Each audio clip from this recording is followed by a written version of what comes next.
तैयार रहिए। स्टार्ट।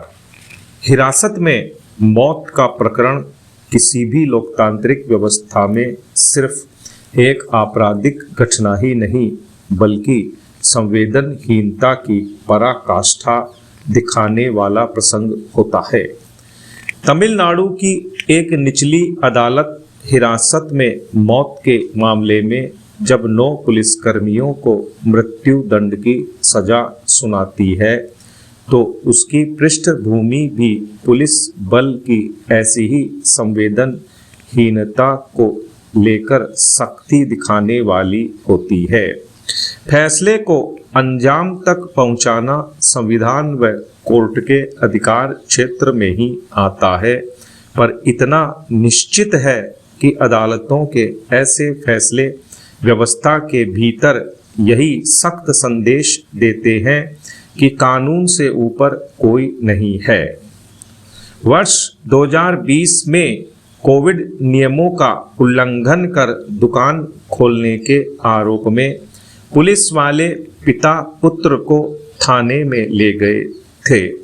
वहां पुलिस की ओर से जोरदार पिटाई करने से दोनों की मौत हो गई।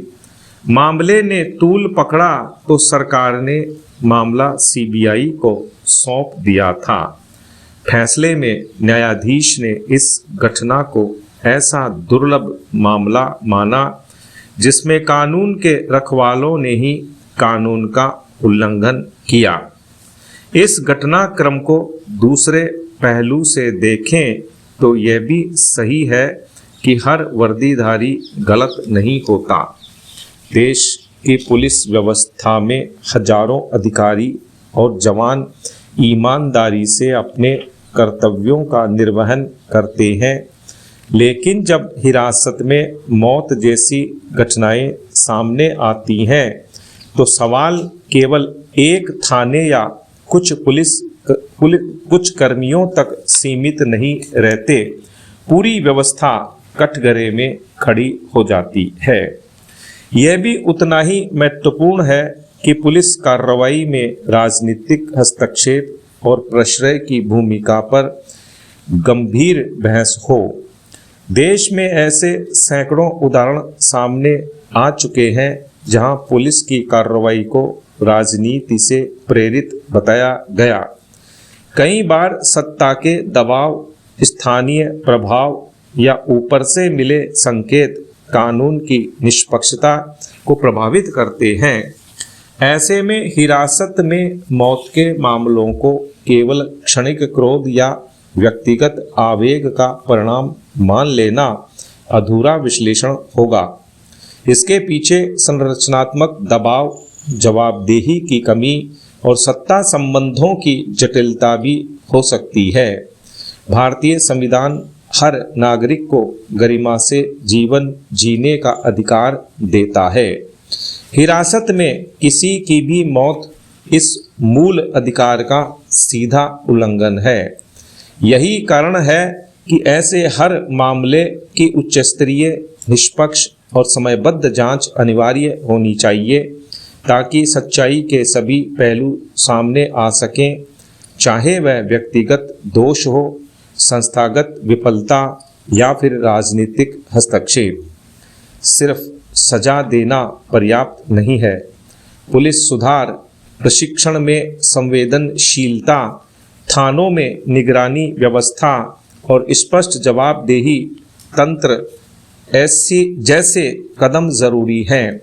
साथ ही राजनीतिक तंत्र को भी आत्ममंथन करना होगा कि कहीं उसका प्रभाव कानून के निष्पक्ष क्रियान्वयन में बाधा तो नहीं बन रहा। वर्दी का सम्मान तभी बचा रह सकता है जब वह सत्ता के दबाव से मुक्त होकर केवल कानून और संविधान के प्रति जवाबदेह रहे। प्रथम विश्व युद्ध के बाद युद्ध मुक्त विश्व की संकल्पना के साथ लीग ऑफ नेशंस का जन्म हुआ था, किंतु इस संस्था में कई खामियां और त्रुटियां थीं। इसके संस्थापकों ने इसके लोकतंत्रीकरण के विचार को पूरी तरह नजरअंदाज किया। लीग का गठन केवल प्रथम विश्व युद्ध के विजेताओं की मनमानी इच्छा पर आधारित था। द्वितीय विश्व युद्ध के बाद जिस संयुक्त राष्ट्र संघ की स्थापना हुई वह भी उन्हीं पुराने दोषों से ग्रस्त रही। इसके मुख्य अंग सुरक्षा परिषद में 5 स्थायी सदस्य वे देश बने जो दूसरे विश्व युद्ध में विजेता पक्ष थे। इन सदस्यों को वीटो निषेधाधिकार की शक्ति दी गई, जिसमें संयुक्त राष्ट्र को एक निष्प्रभावी संस्था बनाकर छोड़ दिया। सैद्धांतिक रूप से संयुक्त राष्ट्र को 2 देशों के बीच किसी भी विवाद को सुलझाने में सक्षम होना चाहिए, परंतु इसकी संरचना में लोकतंत्र का अभाव है।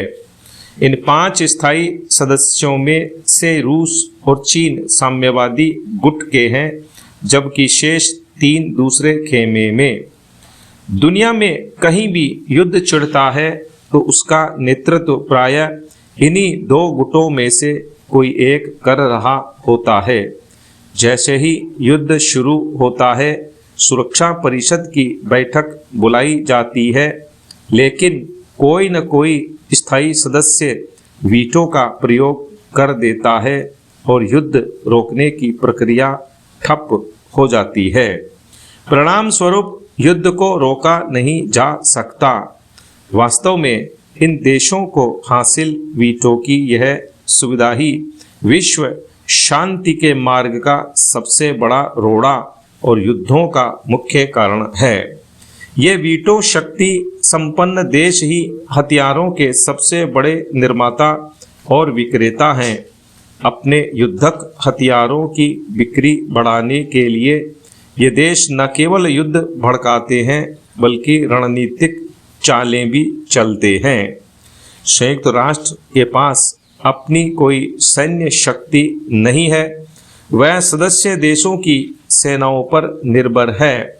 जब भी शांति सेना की आवश्यकता होती है तो अन्य देशों से प्रतिनियुक्ति पर सैनिक बुलाए जाते हैं। विराम।